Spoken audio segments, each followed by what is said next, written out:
কে এই বাংলার ক্রিকেটের নবাব সাকিব, কে বা ময়না? চলুন জেনে নেই বিস্তারিত সম্পূর্ণ ভিডিওতে। 1987 সালের 24শে মার্চ খন্দকার মাসরুর রেজা ও শিরিন রেজার ঘর আলো করে আসেন তাদের প্রথম সন্তান ময়না।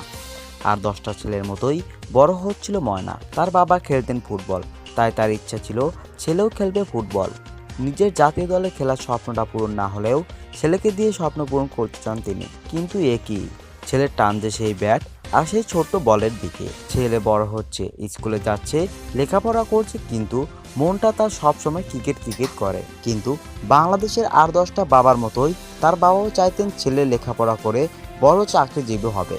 কিন্তু ময়নার ভাগ্যে সৃষ্টিকর্তা আরও বড় কিছু লিখে রেখেছিলেন, তা তো আর জানতেন না বাবা মাস্টার রেজা। ছেলে লেখাপড়ায় ভালো, ক্লাসে সবসময় প্রথম দিকে রোল থাকতো, কিন্তু ক্রিকেটটাই বেশি টানতো ছেলেকে। খেলতে চলে যেত বাবার চোখ ফাঁকি দিয়ে।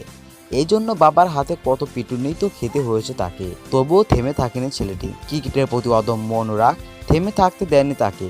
শুরুতে পেস বোলিং করতো সাকিব। ম্যাচ খেলতে গিয়েছিল বন্ধুদের সাথে, সেখানে সাদ্দাম হোসেন গোর্কি স্যারের পরামর্শে ময়না হয়ে উঠল স্পিনার। এভাবেই শুরু হয় সাকিবের পথ চলা।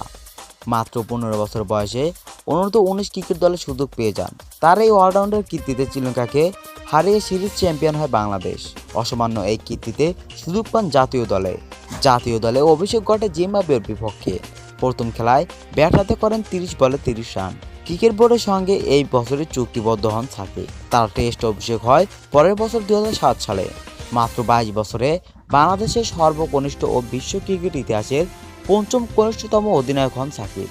তার নেতৃত্বে 2009-10 সালে দেশের বাইরে প্রথম টেস্ট সিরিজ জেতে বাংলাদেশ। তো বন্ধুরা, আপনাদের কাছে ময়না থেকে সাকিব হওয়ার গল্পটি কেমন লাগলো অবশ্যই কমেন্ট বক্সে জানিয়ে যাবেন।